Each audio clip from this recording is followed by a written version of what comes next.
ثانیہ، کیا تمہیں لگتا ہے کہ تم اس انسان کے ساتھ زندگی گزار سکو گی؟ ثانیہ اپنی سہیلی آمنہ کے ساتھ برگد کے درخت کے نیچے بیٹھی املی سے لطف اندوز ہو رہی تھی جب آمنہ نے فکرمندی سے اس کی طرف دیکھتے ہوئے کہا، پتہ نہیں یار، ابا نے بولا دادا جان کا حکم ہے تو اس لیے کرنی پڑے گی شادی، اور ویسے بھی ہم گاؤں کی لڑکیوں سے ان کی مرضی کون پوچھتا ہے؟ ارے یار، پورے گاؤں میں یہ بات مشہور ہے کہ تمہارا خاندان باقی سب خاندانوں سے الگ ہے، تو پھر وہ تم سے تمہاری مرضی کیوں نہیں پوچھیں گے؟ خدا جانے، ابا نے بولا دادا جان کا حکم ہے تو بھائی دادا جان کے حکم کو تو ماننا پڑے گا نا، آخر کو ہمارے بڑے بزرگ ہیں۔ وہ میں نے سنا ہے جس سے تمہاری شادی ہونے والی وہ انسان بہت ہی زیادہ اکھڑ قسم کا ہے، صرف اتنا ہی نہیں، اس کے بارے میں تو یہ بھی مشہور ہے کہ غرور اس کے اندر کوٹ کوٹ کر بھرا ہے۔ ہاں سنا تو میں نے بھی ہے بہت کچھ اس کے بارے میں، مگر کیا؟ مگر ایک ملاقات تو بنتی ہے اس کے ساتھ، ایک ایسی ملاقات جس کے بعد میرے لیے فیصلہ کرنا آسان ہو جائے گا کہ مجھے اسے اپنی زندگی میں شامل کرنا چاہیے یا نہیں۔ دیکھ لو یہ نہ ہو کہیں تم نے خود کو جو دکھایا ہے کہیں وہ تمہیں وہی سمجھ کر تم سے نفرت کرنے لگے۔ میں جیسے اس کے سامنے رہوں گی، اگر اسے مجھ سے محبت کرنی ہوئی تو اسی ہولی میں کرے گا، ورنہ اس کا راستہ اور میرا راستہ الگ ہوگا۔ ثانیہ نے اپنے ہاتھ پکڑی انگلیاں زمین پر رکھ دی اور اپنے ہاتھ کپڑوں سے جھاڑتے ہوئے عزم سے کھڑی ہوئی۔ سورج غروب ہو رہا تھا، ڈوبتا سورج گاؤں کے شام کے منظر کو حسین بنا رہا تھا۔ ڈوبتے سورج کی جانب دیکھتے ہوئے ثانیہ کی آنکھوں میں ایک عجیب سی چمک تھی، جیسے اس نے فیصلہ کر لیا ہو کہ اسے کیا کرنا ہے۔ اجی، مجھے سمجھ نہیں آتی کہ آپ نے اپنے ابا کی بات مان کیوں لی؟ آخر اس انسان کے ساتھ ہماری بیٹی کا جوڑی کیا ہے؟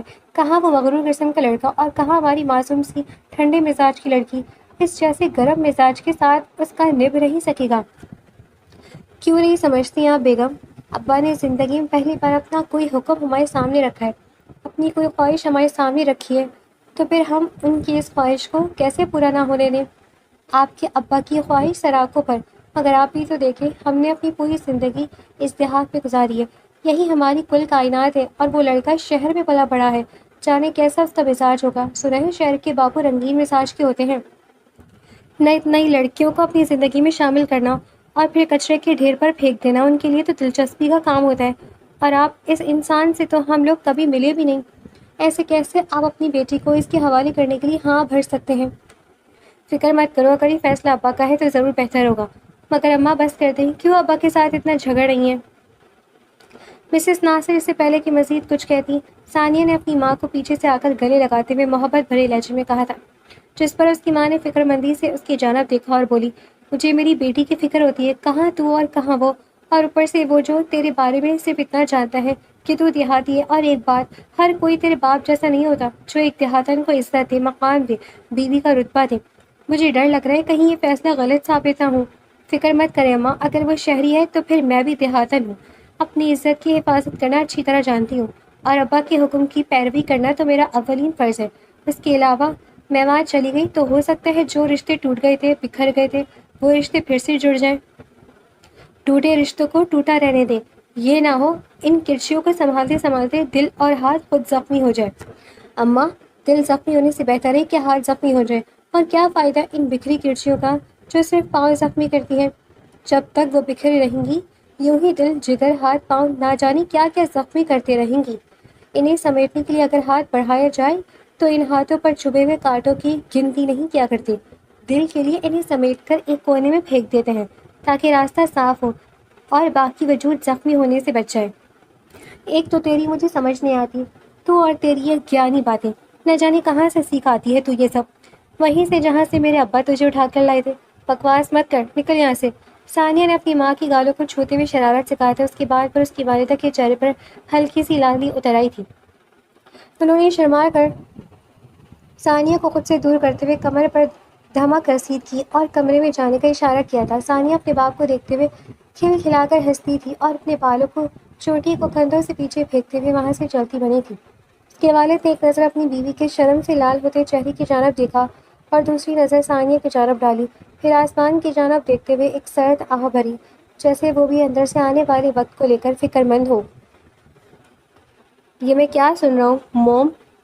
میری شادی، وہ بھی ایک گاؤں کی دیہاتن کے ساتھ؟ ہرگز نہیں، میں ایک جاہل گنوار کے ساتھ کبھی شادی نہیں کروں گا۔ کہہ دیجیے جو کہنا ہے، لیکن شادی تو تمہیں کرنی پڑے گی، مرضی سے نہ صحیح، زبردستی ہی صحیح، اور شادی بھی تمہیں اسی سے کرنی ہوگی جس سے میں نے طے کی ہے۔ دادا جان، آپ کیوں سمجھتے ہیں کہ میں آپ کے کہنے پر اس گاؤں کی لڑکی کے ساتھ شادی کروں گا؟ یہ ممکن ہی نہیں ہے۔ کہاں وہ اور کہاں میں شہر میں پڑھنے والا شہزادہ، اور کہاں وہ گاؤں کے گوبر میں پلنے والی دیہاتن۔ یہ ممکن نہیں ہے دادا جان، بھول جائیے اپنے اس فیصلے کو۔ میں کبھی بھی اس رشتے کو تسلیم نہیں کروں گا۔ تسلیم تو تم نے کرنا پڑے گا سکندر حیات، ورنہ سوچ لینا جائیداد سے آگ کرنے میں مجھے دیر نہیں لگے گی۔ یہ غلط ہے دادا جان، آپ میرے ساتھ ایسا نہیں کر سکتے۔ میں بہت کچھ کر سکتا ہوں سکندر حیات، میری بات مان لو ورنہ جائیداد سے ہاتھ دھو بیٹھو گے۔ تو مطلب مجھے جائیداد کے لیے آپ کی پسند کی اس جاہل ان پڑھ لڑکی سے نکاح کرنے پڑے گا؟ آپ کیوں نہیں سمجھ رہے دادا جان؟ یہ ممکن نہیں ہے۔ اگر میں نے اس سے نکاح کر بھی لیا تو میں اسے خوش نہیں رکھ سکوں گا۔ فیصلہ تمہارے ہاتھ میں، تمہارے پاس شام تک کا وقت ہے۔ اگر تم نے میری مرضی کے خلاف جانے کی کوشش کی تو تمہارے لیے اچھا نہیں ہوگا۔ یہ گھر، یہ جائیداد، سب کچھ ابھی میرا ہے۔ میں چاہوں تو یہ سب کچھ اپنی پوتی کے نام کر سکتا ہوں۔ تو پھر ٹھیک ہے، میں بھی اپنی بات کا پکا ہوں۔ یہ شادی نہیں ہوگی اور نہ ہی میں اس لڑکی کو بیوی کے طور پر تسلیم کروں گا۔ سکندر حیات غصے سے کہتا ہوا وہاں سے جا چکا تھا، جبکہ خانزادہ حویلی میں ایک عجیب سا سکوت پھیل گیا تھا۔ سب خاموش تھے۔ آغا جان کی نگاہیں سکندر حیات کی والدہ پر پڑی، جو دل شکستہ بیٹھی افسردگی سے اپنے بیٹے کو جاتے ہوئے دیکھ رہی تھی۔ اچانک ہی ان کی نگاہیں آغا جان سے ملی تو انہوں نے فوراً شرم سے اپنی نظریں نیچے جھکا لی اور پیچھے کھڑی ملازمہ کو کمرے کی طرف چلنے کا اشارہ کیا۔ آغا جان نے افسوس سے اپنی حویلی کو دیکھا۔ برسوں پہلے یہاں خوشیوں کا ناچ تھا، مگر پھر ان خوشیوں کا حسد اور نفرت نے اپنی لپیٹ میں لے لیا۔ اس دن کے بعد سے حویلی میں کبھی بھی کھلکھلاہٹیں سننے کو نہیں ملی تھی۔ سر، آج شام ہماری میٹنگ اسٹارٹ گروپ کی CEO کے ساتھ تھی، مگر وہاں سے میسج آیا کہ یہ میٹنگ وہ نہیں بلکہ ان کے اسسٹنٹ اٹینڈ کریں گی۔ آخر یہ چل کیا رہا ہے؟ پچھلے 1 مہینے سے میں اس میٹنگ کا انتظار کر رہا تھا۔ اسٹار گروپ کی CEO کے ساتھ خود اس میٹنگ کو کرنا ضروری تھا، مگر نہیں، اتنی غیر ذمہ داری کیسے ہو سکتی ہے؟ وہ انہیں بتایا نہیں گیا تھا کہ میں نے ان سے اس میٹنگ کے لیے اپنے کتنے اہم پروجیکٹس کینسل کر دیے ہیں جو مجھے ان کے اور آج کے دن کرنے تھے؟ سکندر حیات نے غصے سے ٹیبل پر مکہ مارتے ہوئے کہا تھا، جس پر اس کی سیکرٹری نے ڈرتے ہوئے جواب دیا، سر انہیں بتایا تھا، مگر ان کی سیکرٹری نے کہا وہ آج کل اپنی فیملی کے پاس گاؤں گئی ہوئی ہیں، اس لیے اس میٹنگ کو اٹینڈ نہیں کر سکتی۔ واہ، تو پھر ٹھیک ہے، میری طرف سے بھی میرا سیکرٹری ہی جائے گا اس میٹنگ کو اٹینڈ کرنے کے لیے۔ اگر ان میں اکڑ ہے تو مجھ میں بھی اکڑ ہے۔ لیکن سر، یہ میٹنگ آپ کو خود اٹینڈ کرنی ہوگی، کیونکہ پچھلے 1 مہینے سے آپ خود پرسنلی اس میٹنگ کی تیاریاں کر رہے تھے۔ میں تو اس کے بارے میں کچھ بھی نہیں جانتا، تو میں کیسے اس میٹنگ کو اٹینڈ کر سکتا ہوں؟ سیکرٹری کی بات سن کر سکندر حیات کو مزید غصہ آ گیا تھا۔ اس نے فائل زور سے میز پر پٹکی اور غصے سے پھنکارا، ایک طرف گھر میں آغا جان مجھے سکون نہیں لینے دے رہے اور دوسری طرف اسٹار گروپ کی CEO نے میری ناک میں دم کر رکھا ہے۔ ایک بار اس سے آمنا سامنا ہو جائے، پھر اسے اس کی اوقات یاد دلاؤں گا اور بتاؤں گا کہ مجھ جیسے انسان کو انتظار کرانے کا مطلب کیا ہوتا ہے۔ اپنے الفاظ مکمل کرتے ہوئے وہ کرسی سے اٹھا، اپنی فائلیں سمیٹ لی اور میٹنگ کے لیے نکل پڑا، جبکہ اس کی سیکرٹری نے ایک گہرا سانس ہوا کے سپرد کیا۔ سکندر حیات میٹنگ روم سے باہر نکلا تو اس کے ماتھے پر غصے اور تھکن کی لکیریں واضح تھیں۔ اسٹار گروپ کی CEO کی غیر موجودگی اور ان کی اسسٹنٹ کے ساتھ ہونے والی کھردری میٹنگ نے اس کا موڈ مزید خراب کر دیا تھا۔ وہ اپنے پرائیویٹ آفس میں داخل ہوا، کوٹ اتار کر کرسی کی پشت پر پھینکا اور دونوں ہاتھوں سے اپنی پیشانی کو مسلنے لگا۔ دماغ میں ایک طرف بزنس کی الجھنیں تھی اور دوسری طرف آغا جان کی وہ دھمکی جو کسی تلوار کی طرح اس کے سر پر لٹک رہی تھی۔ ابھی وہ اسی کشف اور شنشو پن میں مبتلا تھا کہ بغیر دستک دیے دروازہ کھلا اور اس کا لنگوٹیا یار دانیال ہاتھ میں کافی کے 2 مگ لیے اندر داخل ہوا۔ دانیال کا مزاج سکندر کے بالکل برعکس تھا، ہنس مکھ، ہر وقت مذاق کرنے والا اور زندگی کو ہلکا لینے والا۔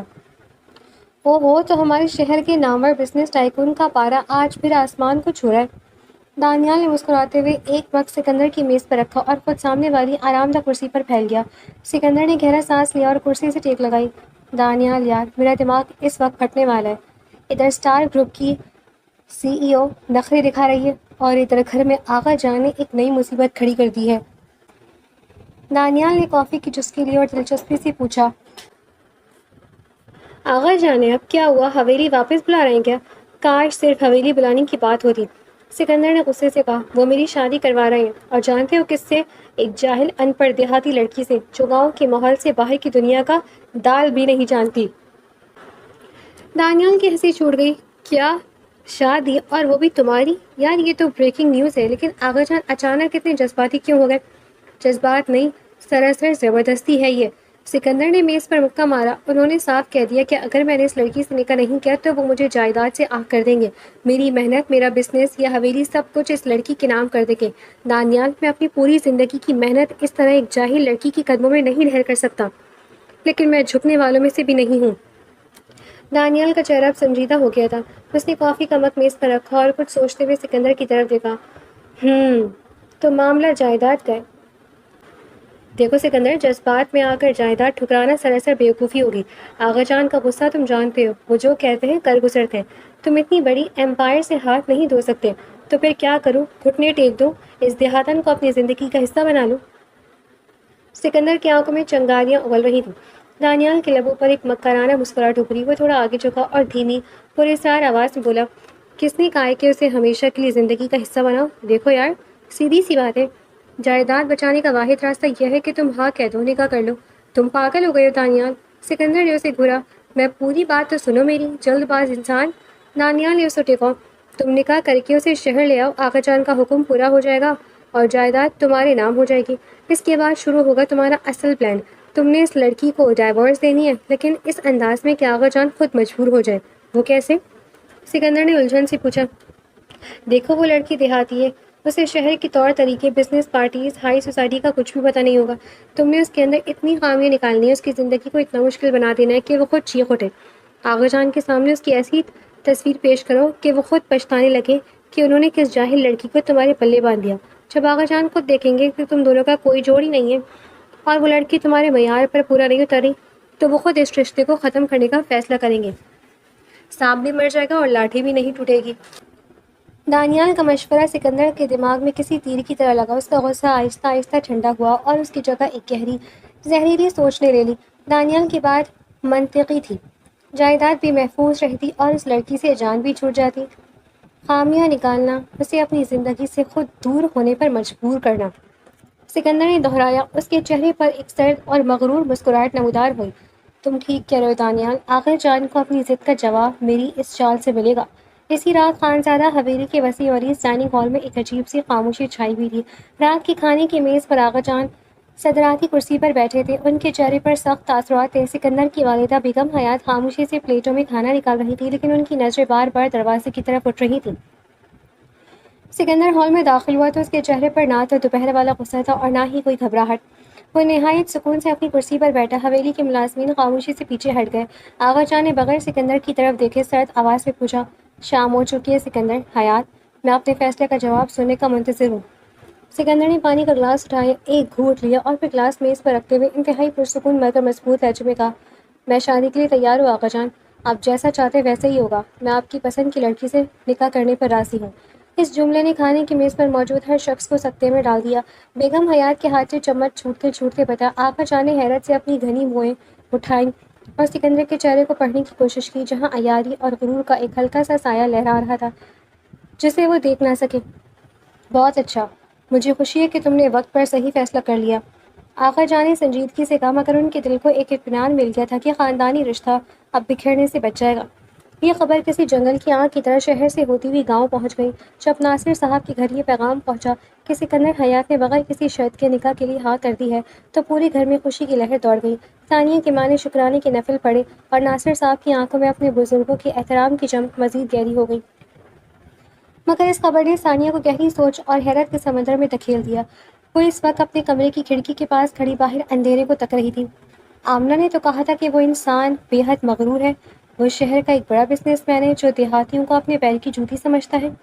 ثانیہ نے دل میں سوچا، پھر اتنی جلدی ایک ہی دن میں اس نے ایک دیہاتی لڑکی سے شادی کے لیے ہاں کیسے کر دی؟ ایک امیر اور ضدی انسان اتنی آسانی سے کسی کے حکم کے آگے نہیں جھک سکتا۔ ثانیہ کی تیز اور دور اندیش عقل نے فوراً بھاپ لیا کہ دال میں کچھ کالا ہے۔ اس ہاں کے پیچھے کوئی نہ کوئی بڑی وجہ ہے، کوئی چال ہے یا کوئی مجبوری جو مجھے حویلی جا کر ہی معلوم ہوگا۔ خیر سکندر حیات، اگر تمہارا کوئی پلان ہے تو ثانیہ ناصر بھی اتنی نادان نہیں ہے۔ اس کی آنکھوں میں ایک پرعزم چمک ابھری۔ دونوں خاندانوں کی رضامندی کے بعد آغا جان کے حکم پر نکاح کی تاریخ صرف 1 مہینے بعد کی طے پائی۔ خانزادہ حویلی اور گاؤں کے ناصر صاحب کے گھر دونوں جگہوں پر وقت جیسے پر لگا کر انہیں لگا 1 مہینے کا وقت نکاح کی تیاریوں کے لیے بہت کم تھا، اس لیے دونوں طرف دن رات ایک کر دیے گئے۔ شہر میں آغا جان نے حویلی کی رونقیں بحال کرنے کے لیے شہر کے سب سے بڑے ڈیزائنرز اور کیٹرز کو ہائر کر لیا تھا۔ حویلی کے ہر کونے کو سفید گلابوں اور روشنیوں سے سجایا جا رہا تھا۔ سکندر اس سب ہنگامے سے دور اپنے آفس میں بیٹھ کر خاموشی سے دانیال کے دیے گئے پلان کو حتمی شکل دے رہا تھا۔ وہ اس شادی کو صرف ایک عارضی سمجھوتا سمجھ رہا تھا جس کا اختتام اس کی مرضی پر ہونا تھا۔ دوسری طرف گاؤں کا ماحول بالکل روایتی اور محبت سے بھرپور تھا۔ ثانیہ کی سہیلی آمنہ روز اس کے گھر آتی، لڑکیوں کا ہجوم، مہندی کی گیت، اپٹن کی خوشبو اور شادی کی جوڑوں کی تیاریوں نے پورے محلے کو اپنی لپیٹ میں لے لیا تھا۔ ثانیہ کی ماں رات بھر جا کر بیٹھی اور بیٹی کے جہیز کا ایک ایک کپڑا اپنے ہاتھوں سے سیدھی کر رہی تھی۔ ان کی آنکھوں میں جہاں بیٹی کی رخصتی کا غم تھا، وہاں ایک امیر اور انجان گھرانے میں جانے کا خوف بھی تھا۔ ثانیہ اس پورے مہینے میں خاموش اور پرسکون رہی۔ وہ مہندی کی تھاپ اور شادی کے گیتوں کے درمیان بیٹھ کر بھی آنے والے طوفان کی آہٹ سن رہی تھی۔ اسے معلوم تھا کہ یہ نکاح صرف دو دلوں کا بندھن نہیں، بلکہ دو مختلف دنیاؤں، دو مختلف مزاجوں اور پوشیدہ ارادوں کا ایک بہت بڑا ٹکراؤ ہونے والا ہے، جس کے لیے وہ خود کو ذہنی طور پر تیار کر چکی تھی۔ نکاح کی تاریخیں دن بدن قریب آتی گئیں اور بالآخر وہ دن بھی آن پہنچا جس کا سب کو انتظار تھا۔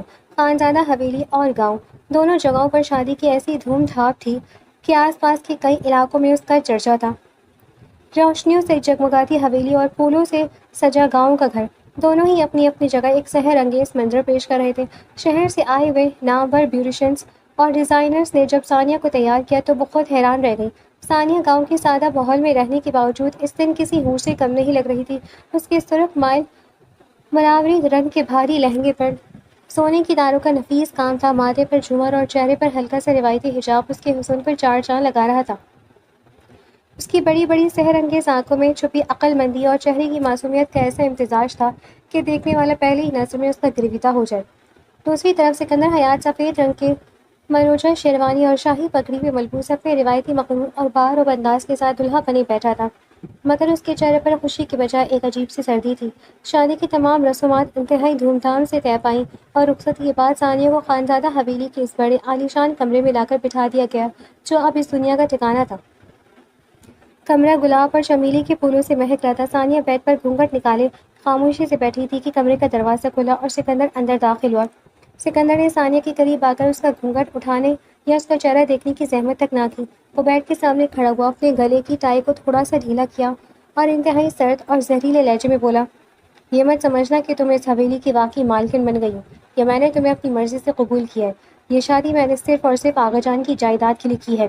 انہوں نے صاف کہہ دیا تھا کہ اگر میں تم سے نکاح نہیں کروں گا تو مجھے اس بزنس اور جائیداد سے آگ کر دیں گے، جسے کھڑا کرنے میں، جسے پڑھانے میں نے رات دن ایک کر کے محنت کی ہے۔ میں اپنی زندگی بھر کی کمائی تمہاری جیسی جاہل اور ان پڑھ لڑکی کے نام کبھی نہیں ہونے دے سکتا تھا، اس لیے بہتر ہوگا کہ تم اپنی اوقات پہ رہو۔ سکندر کے ان کڑوے اور تھیکے الفاظ پر ثانیہ نے کوئی رد عمل ظاہر نہ کیا۔ اس کے چہرے پر نہ تو کوئی آنسو آیا اور نہ ہی کوئی خوف۔ وہ خاموشی سے سنتی رہی۔ اس کے ذہن میں فوراً کلک ہوا کہ اچھا تو یہ وجہ تھی اس مغرور انسان کی اتنی جلدی ہاں کرنے کی۔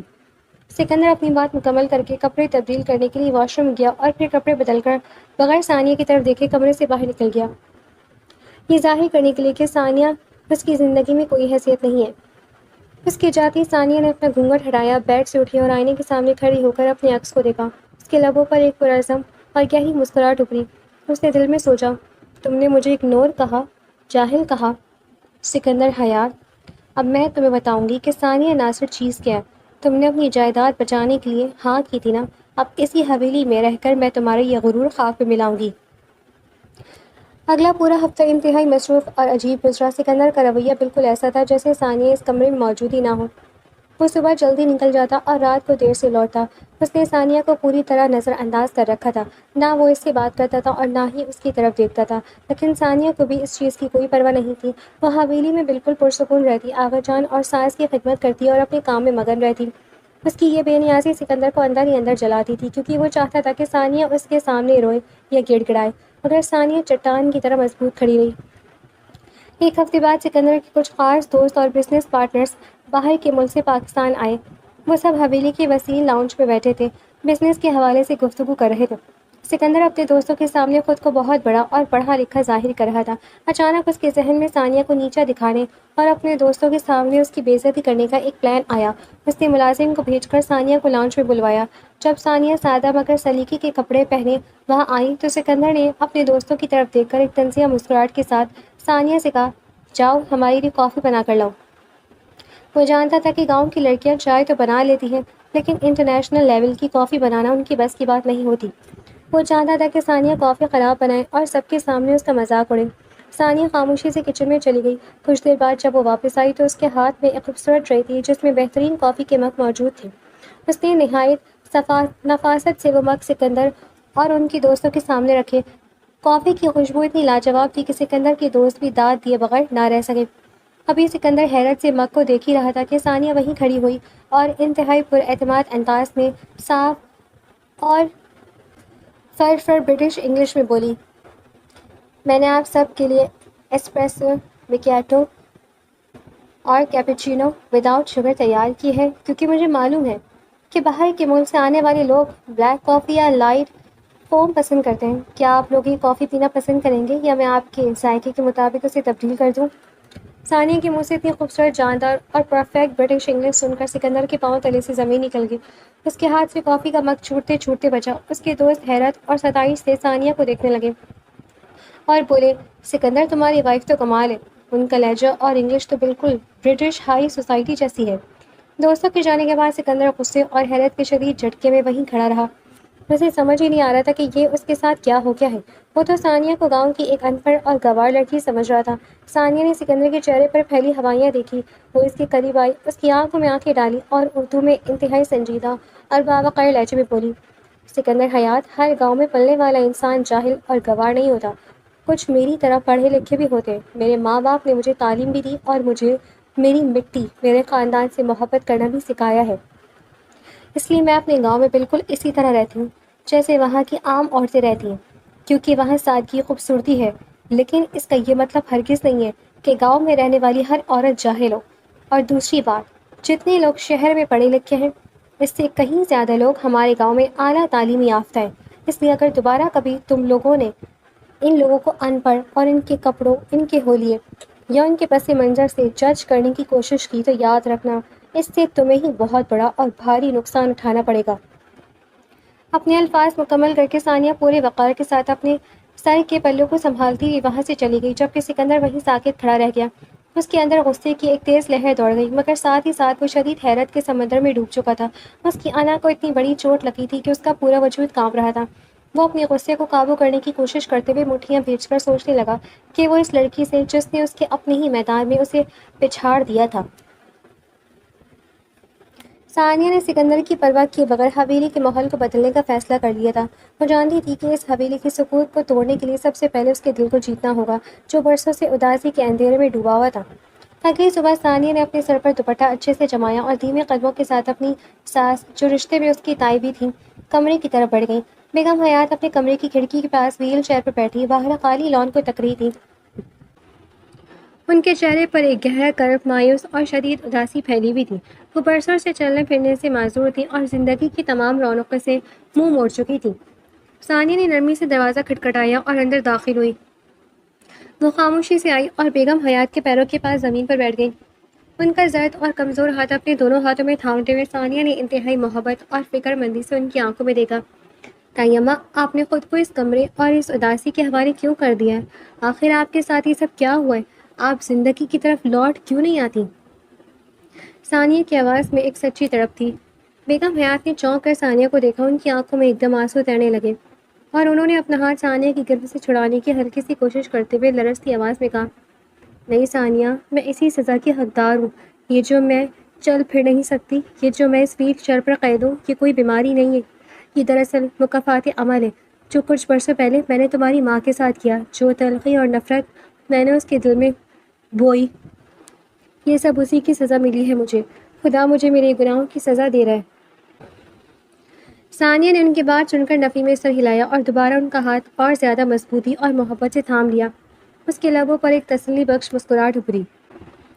ماما نے آپ کو کب کا معاف کر دیا ہے طیمہ؟ میری ماں کا دل بہت بڑا ہے، انہوں نے تو کبھی آپ کے لیے اپنے دل میں کوئی میل نہیں رکھا۔ انہوں نے مجھ سے خود کہا تھا کہ رشتوں کی کرچیوں کو سنبھالتے ہوئے ماضی کی تلخی کو بھول جانا چاہیے۔ اب آپ بھی اپنے دل سے اس بوجھ کو نکال دیں کہ انہوں نے آپ کو معاف نہیں کیا۔ آخر کب تک آپ خود کو اس طرح ماضی کی گناہوں کی سزا دیتی رہیں گی؟ دیکھیے تو صحیح آپ نے اپنا حال کیا بنا لیا ہے۔ ثانیہ کی ان باتوں نے بیگم حیات کے دل پر مرہم کا کام کیا۔ ان کی آنکھوں سے آنسو بہنے نکلے، مگر یہ آنسو پچھتاوے کے نہیں بلکہ اندر کے بوجھ کے ہلکے ہونے کے تھے۔ ثانیہ صرف باتوں تک محدود نہیں رہی، اس نے اسی دن سے تائی اماں کی ذمہ داری خود سنبھالی تھی۔ وہ ان کے انکار کے باوجود انہیں زبردستی اپنی نگرانی میں شہر کے سب سے بڑے ہسپتال لے کر گئی، جہاں اس نے بہترین ڈاکٹروں سے اس کا معائنہ کروایا اور ان کے لیے فزیو تھراپی اور باقاعدہ ایکسرسائز کا شیڈیول طے کروایا۔ وہ خود روز گھنٹوں بیٹھ کر تائی اماں کو ایکسرسائز کرواتی، انہیں وقت پر دوائیاں دیتی اور زبردستی ویل چیئر پر سے اٹھا کر سہارا دے کر چند قدم چلانے کی کوشش کرتی۔ ایک شام آقا جان حویلی کی کوریڈور سے گزر رہے تھے جب انہوں نے دیکھا کہ ثانیہ بیگم حیات کا ہاتھ پکڑے انہیں آہستہ آہستہ چلنے کی مشق کروا رہی ہے، اور بیگم حیات کے چہرے پر برسوں بعد ایک سچی اور ہلکی سی مسکراہٹ ابھری ہے۔ یہ منظر دیکھ کر آغا جان کے چہرے پر ایک خوبصورت اور پرسکون مسکراہٹ پھیل گئی۔ وہ دھیرے دھیرے چلتے ہوئے ثانیہ کے قریب آئے اور انتہائی شفقت سے اس کے سر پر ہاتھ رکھ کر بولے، مجھے پورے یقین تھا ثانیہ کہ تمہارے اس حویلی میں قدم رکھنے سے یہاں کی کھوئی ہوئی رونقیں ضرور واپس لوٹیں گی۔ تم نے اس گھر کو پھر سے جینا سکھا دیا ہے۔ بس بیٹی، اب میں چاہتا ہوں کہ میرے بچے بھی ایک ہو جائے، تمہارا اور سکندر کا رشتہ بھی سچے دل سے جڑ جائے۔ ثانیہ نے آغا جان کی بات سن کر ایک باوقار مسکراہٹ کے ساتھ جواب دیا، آپ فکر مت کریں آغا جان، آپ کی یہ خواہش بھی بہت جلد پوری ہو جائے گی۔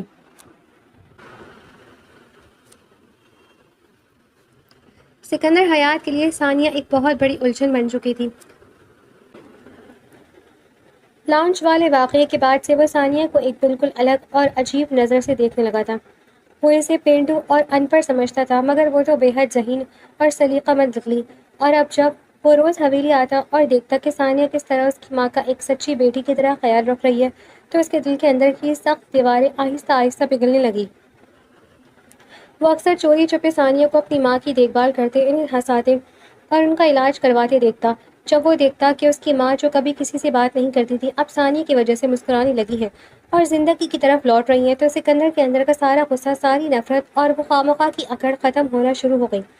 اس کے دل کے کسی کونے میں یہ احساس بیدار ہونے لگا کہ واقعی اس لڑکی میں کچھ ایسا خاص ہے، کوئی ایسی سحر انگیز بات ہے جس کی وجہ سے آغا جان نے اس کا نکاح ثانیہ سے کروایا تھا۔ مگر سکندر کا غرور اب بھی آڑے آ رہا تھا۔ وہ اپنے دل میں ابھرتے ہوئے ان نرم جذبات کو خود سے بھی چھپانے کی کوشش کر رہا تھا۔ وہ اس بات کو تسلیم کرنے سے بہت دور تھا کہ اسے ثانیہ کی شخصیت مسحور کر رہی ہے، یا اس کے دل میں ثانیہ کے لیے محبت کی کوئی کوپل پھوٹ رہی ہے۔ وہ بس دور کھڑا خاموشی سے اس تبدیلی کو دیکھتا رہا۔ ایک مہینے کی مسلسل محنت اور ثانیہ کی بے لوث محبت کی بدولت بیگم حیات اپنے پیروں پر کھڑی ہونے کی قابل ہو گئی تھی۔ حویلی کے ڈائننگ ٹیبل پر اب وہ ویل چیئر کے بغیر اپنے قدموں پر چل کر آتی، سب کے ساتھ بیٹھ کر کھانا کھاتی، ہنستی اور باتیں کرتی تھی۔ ملازمین کے چہرے پر بھی خوشی تھی اور پورے گھر میں جیسے برسوں بعد خوشیوں کا راج اور حقیقی رونق لوٹ آئی تھی۔ خانزادہ حویلی کی خاموشی اب ہمیشہ کے لیے لوٹ چکی تھی، اور اس سب کے پیچھے ثانیہ کا مضبوط اور محبت بھرا کردار تھا جس نے سب کو اپنے سحر میں جکڑ لیا تھا۔ رات کے کھانے کے بعد حویلی پر ایک پرسکون خاموشی چھا گئی۔ سب اپنے اپنے کمروں میں سونے کے لیے جا چکے تھے، مگر ثانیہ کا دل اس وقت کمرے کے بند ماحول میں نہیں لگ رہا تھا۔ وہ ہلکے قدموں سے چلتی ہوئی حویلی کی وسیع چھت پر آ گئی۔ ٹھنڈی ہوا چل رہی تھی اور آسمان پر چاند اپنی پوری آبوتاب کے ساتھ چمک رہا تھا۔ ثانیہ نے چھت کی منڈیر پر دونوں ہاتھ رکھے اور گہرا سانس لے کر چاند کو تکنے لگی۔ ابھی وہ اسی سحر انگیز منظر میں کھوئی ہوئی تھی کہ اس کے پیچھے کسی کے قدموں کی آہٹ ہوئی۔ اس نے مڑ کر دیکھا تو سکندر حیات وہاں کھڑا تھا۔ اس کے چہرے پر ہمیشہ رہنے والا وہ مغرور تاثر اس وقت غائب تھا، بلکہ اس کی جگہ ایک گہری الجھن نے لے رکھی تھی۔ وہ آہستہ آہستہ چلتا ہوا ثانیہ کے قریب آیا۔ تم یہ سب کیوں کر رہی ہو ثانیہ؟ سکندر نے سیدھا سوال کیا، اس کی آواز میں ایک عجیب سی سنجیدگی تھی۔ ثانیہ نے چونک کر اسے دیکھا اور دھیمے لہجے میں پوچھا، کیا مطلب؟ میں نے کیا کیا؟ تم اچھی طرح جانتی ہو کہ میں کس بارے میں بات کر رہا ہوں۔ سکندر نے منڈیر سے ٹیک لگاتے ہوئے کہا، میری ماں، تم نے انہیں ٹھیک کر دیا۔ تم ان کا اتنا خیال رکھتی ہو، اتنی محبت سے پیش آتی ہو، آخر کیوں؟ جبکہ تم یہ بھی اچھی طرح جانتی ہو کہ میری ماں نے تمہاری ماں کے ساتھ بالکل بھی اچھا نہیں کیا۔ انہوں نے صرف اس بات پر تمہاری ماں کو اس گھر سے نکال دیا تھا کہ وہ ایک گاؤں کی لڑکی تھی، پھر بھی تم ان کے زخموں پر مرہم رکھ رہی ہو۔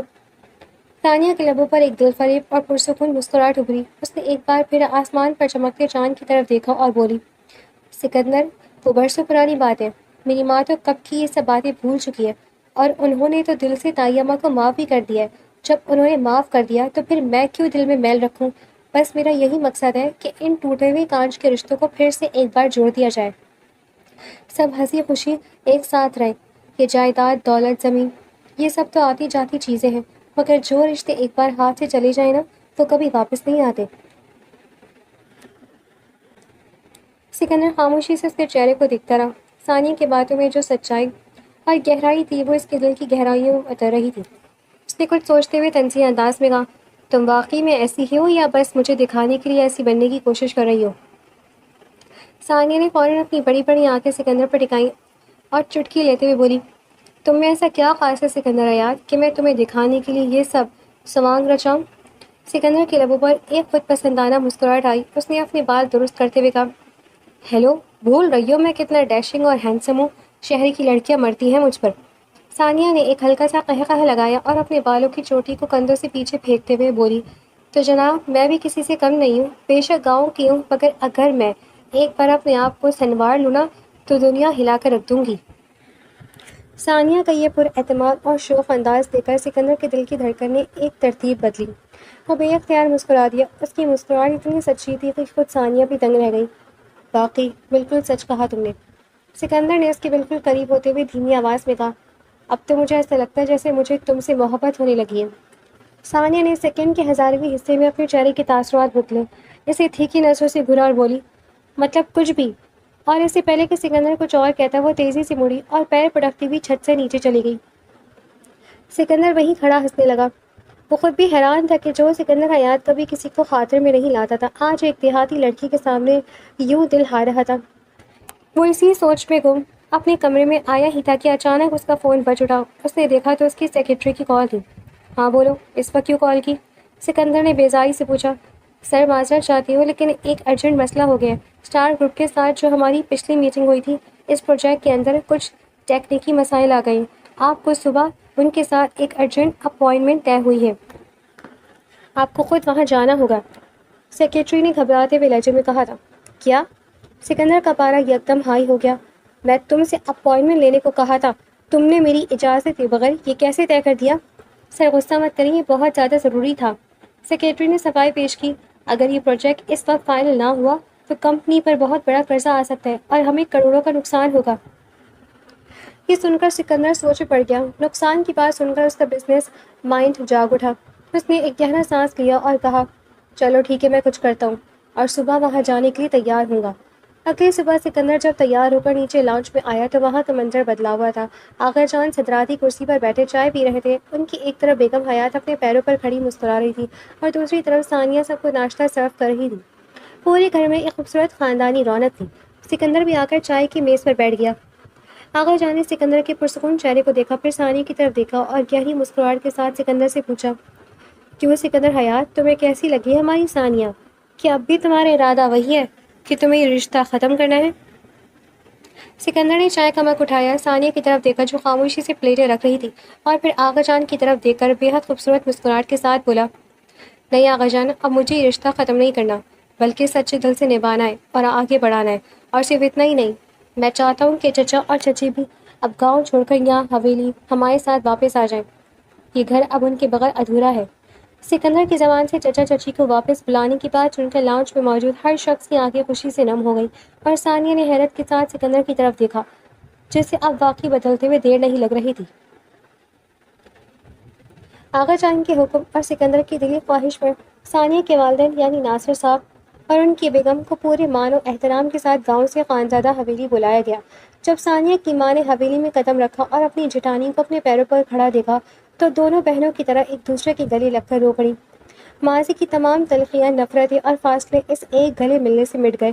حویلی میں برسوں بعد ایسی رونق اور خوشی لوٹ آئی تھی کہ ہر چہرہ کھل کھلا رہا تھا۔ انہی خوشیوں کے درمیان سکندر اور ثانیہ کا رشتہ بھی ایک خوبصورت موڑ لے جا چکا تھا۔ اب ان کے درمیان وہ پہلے والی تلخی اور اکڑ ختم ہو چکی تھی۔ ایک شام جب حویلی کے سب لوگ لاؤنج پہ بیٹھے باتوں میں مصروف تھے، ثانیہ چائے کی ٹرے لیے اپنے کمرے کی طرف جا رہی تھی کہ سکندر نے دھیمے قدموں سے اس کا پیچھا کیا اور کمرے کا دروازہ اندر سے بند کر دیا۔ ثانیہ نے چونک کر مڑ کر دیکھا۔ سکندر یہ کیا کر رہا ہے یہاں؟ باہر سب لوگ موجود ہیں۔ سکندر نے مسکراتے ہوئے چائے کی ٹرے میز پر رکھی اور ثانیہ کے قریب آ گیا۔ اس نے ثانیہ کی مخملی زلفوں کو ایک لٹ کو اس کے کان کے پیچھے عرصا اور اس کی جھیل جیسی گہری آنکھوں میں دیکھتے ہوئے بے حد محبت بھرے لہجے میں بولا، باہر سب اپنی خوشیوں میں مگن ہے ثانیہ، اور میں یہاں اپنی کل کائنات کے پاس آیا ہوں۔ مجھے معاف کر دو، میں نے تمہیں پہچانے میں بہت دیر کر دی اور تمہیں اتنے دکھ دیے۔ ثانیہ کے چہرے پر حیا کی لالی دوڑ گئی۔ اس نے نظریں جھکا لی، مگر سکندر نے نرمی سے اس کی ٹھوڑی کو چھوا اور اس کا چہرہ اوپر اٹھایا۔ ان دونوں کے دلوں کی دھڑکنیں اس رومانوی اور سحر انگیز لمحے میں ایک ہو رہی تھیں۔ ثانیہ نے دھیمی آواز میں کہا، میں نے آپ کو کب کا معاف کر دیا سکندر۔ سکندر نے مسکرا کر اس کے ماتھے پر محبت کی مہر ثبت کر دی اور یہ دو اجنبی دل ہمیشہ کے لیے ایک دوسرے کے قریب آ گئے۔ مگر یہ خوشی عارضی ثابت ہوئی جب اگلے ہی دن بزنس کی دنیا سے ایک بڑا طوفان اٹھ کھڑا ہوا۔ لاؤنج میں بیٹھے سکندر کے چہرے پر شدید پریشانی اور تھکن تھی۔ گھر والے اسے یوں افسردہ دیکھ کر فکر مند ہو گئے۔ ناصر صاحب نے پوچھا، کیا بات ہے بیٹا، تم اتنی پریشان کیوں ہو؟ سکندر نے ایک سرد آہ بھری اور کہا، کیا بتاؤں ابا جان، اگلے دن یعنی پیر والے دن اسٹار گروپ کی سی ای او کے ساتھ میری زندگی کی سب سے اہم اور آخری میٹنگ ہے۔ اگر یہ پروجیکٹ فائنل نہ ہوا تو ہماری کمپنی پر بہت بڑا قرض آ جائے گا اور شاید کمپنی بند کرنی پڑے گی۔ مگر مجھے سمجھ نہیں آتی کہ اس اسٹار گروپ کی سی ای او کا مسئلہ کیا ہے، کس چیز کی اکڑ ہے اس کے اندر۔ وہ خود آنے کے بجائے ہر بار اپنی اسسٹنٹ کو بھیج دیتی ہے۔ اگر اس بار وہ خود سامنے نہ آئی تو ہمیں بہت بڑا لاس ہو جائے گا۔ آقا جان نے چائے کا مگ میز پر رکھا۔ ان کے لبوں پر ایک پراسرار اور گہری مسکراہٹ ابھری۔ انہوں نے سکندر کے کندھے پر ہاتھ رکھ کر کہا، فکر مت کرو میرے بچے، میرا دل کہتا ہے کہ کل تمہاری میٹنگ اسٹار گروپ کی سی ای او کے ساتھ ہی ہوگی۔ سکندر نے بے بسی سے کہا، اللہ کرے ایسا ہی ہو دادا جان۔ پاس کھڑی ثانیہ خاموشی سے سکندر کو دیکھ کر مسکرا رہی تھی، جس کا اندازہ سکندر کو بالکل نہ ہو سکا۔ اگلے دن پیر کی صبح اسٹار گروپ کے کانفرنس ہال کا منظر انتہائی سنجیدہ اور خطرناک تھا۔ وہاں حریف کمپنیوں کے بھی کئی لوگ آئے ہوئے تھے جو سکندر کی کمپنی کی کامیابی دیکھ کر جلتے تھے۔ جیسے ہی میٹنگ شروع ہوئی، حریف کمپنیوں کے مینیجرز نے سکندر کی کمپنی پر پرانے اور جھوٹے الزامات لگانا شروع کر دیے۔ وہ سکندر کو بزنس کی دنیا سے آؤٹ کرنے کے لیے ہر حربہ استعمال کر رہے تھے۔ ہال میں ایک عجیب سا تناؤ اور خاموشی چھائی ہوئی تھی۔ سکندر غصے سے مٹھیاں بیچے اپنے دفاع کی کوشش کر رہا تھا، مگر حالات اس کے ہاتھ سے نکل رہے تھے۔ اسی لمحے کانفرنس روم کا بڑا دروازہ کھلا۔ سب کی نظریں گھوم گئی۔ اندر ایک ایسی شخصیت داخل ہوئی جس کا رعب اور دبدبا پورے ہال پر چھا گیا۔ وہ اسٹار گروپ کی سی ای او تھی، جنہوں نے چہرے پر ایک بلیک رنگ کا بہت ہی سنجیدہ اور پراسرار قسم کا فیس ماسک پہن رکھا تھا، جس کی وجہ سے ان کا چہرہ نظر نہیں آ رہا تھا، مگر ان کا لباس اور چلنے کا انداز کسی ملکہ سے کم نہیں تھا۔ وہ خاموشی سے آ کر صدراتی کرسی پر بیٹھ گئی۔ انہوں نے حریف کمپنیوں کے الزامات کو نہایت صبر اور سنجیدگی سے سنا اور پھر اپنی فائل سے ایسے ٹھوس ثبوت اور دلائل نکال کر میز پر رکھے کہ الزام لگانے والے سب لوگ بھیکی بلی بن گئے۔ انہوں نے سکندر کی کمپنی کے پروجیکٹ کو سراہا اور چند ہی منٹوں میں اس میٹنگ کو ایک شاندار کامیابی میں بدل کر پروجیکٹ سکندر کے نام فائنل کر دیا۔ میٹنگ ختم ہوتے ہی حریف کمپنیوں کے لوگ اور باقی اسٹاف خاموشی سے ہال سے باہر چلے گئے۔ سکندر نے ایک گہرا سانس لیا۔ اس کی ڈوبتی ہوئی کمپنی بچ چکی تھی اور اسے ایک نیا جیون مل گیا تھا۔ وہ اپنا بیگ اٹھا کر جانے لگا تھا کہ پیچھے سے اس پراسرار سی ای او کی روبدار آواز گونجی، سکندر حیات رکیے۔ سکندر چونک پڑا۔ اس نے دیکھا کہ اس خاتون نے آہستہ سے اپنے چہرے سے وہ ماسک اتارا۔ جیسے ہی ماسک ہٹا، سکندر کے پاؤں تلے سے زمین نکل گئی۔ سامنے کوئی غیر عورت نہیں بلکہ لال رنگ کے خوبصورت فارمل سوٹ میں ملبوس، بالوں کا ہائی بن بنائے اس کی اپنی بیوی ثانیہ کھڑی تھی۔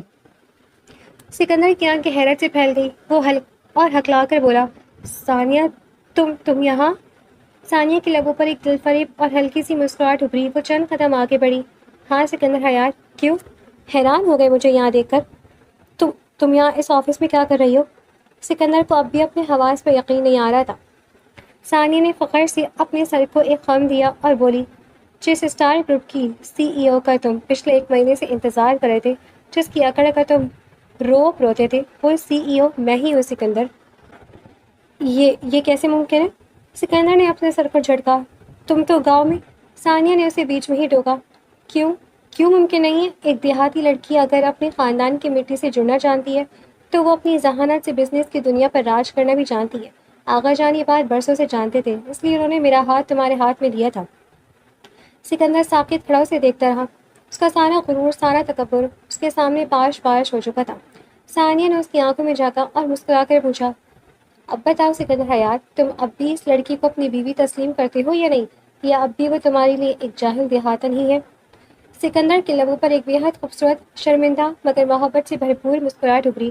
وہ آہستہ سے آگے بڑھا اور ثانیہ کے دونوں ہاتھ اپنے ہاتھوں میں تھام لیے۔ اس نے ثانیہ کی آنکھوں میں دیکھتے ہوئے کہا، میں تو اس دن سے اس لڑکی کو اپنی بیوی تسلیم کر چکا ہوں جس دن آغا جان نے میرا نکاح اس سے کروایا تھا، یعنی میری معصوم اور پیاری دیہاتن۔ ثانیہ نے اسے نقلی غصے سے گھور کر دیکھا اور بولی، میں بھی تو وہی ہوں جناب۔ سکندر نے ہلکے سے مسکرا کر نفی میں سر ہلایا اور اس کے ہاتھوں پر اپنی گرفت مضبوط کرتے ہوئے بولا، نہیں، تم اب صرف میری بیوی نہیں بلکہ میری لائف پارٹنر اور بزنس پارٹنر بھی ہو، جس کے بغیر سکندر حیات ادھورا ہے۔ ثانیہ کا دل اس کے اس اعتراف پر لرز اٹھا اور اس کی آنکھوں میں خوشی کے آنسو چمک اٹھے۔ دونوں نے ایک دوسرے کی طرف دیکھا اور ان کے چہروں پر ایک پرسکون اور لازوال مسکراہٹ پھیل گئی۔ سکندر نے نہایت محبت اور مان سے ثانیہ کا ہاتھ تھاما۔ دونوں ایک دوسرے کا ہاتھ پکڑے پورے وقار کے ساتھ کانفرنس ہال کے بڑے دروازے سے باہر روشنی کی طرف نکل آئے۔ یہ ایک نئے آغاز، سچی محبت اور دو برابر کی دنیا کے ملاپ کا ایک بے حد خوبصورت اور دل کو چھو لینے والا انجام تھا۔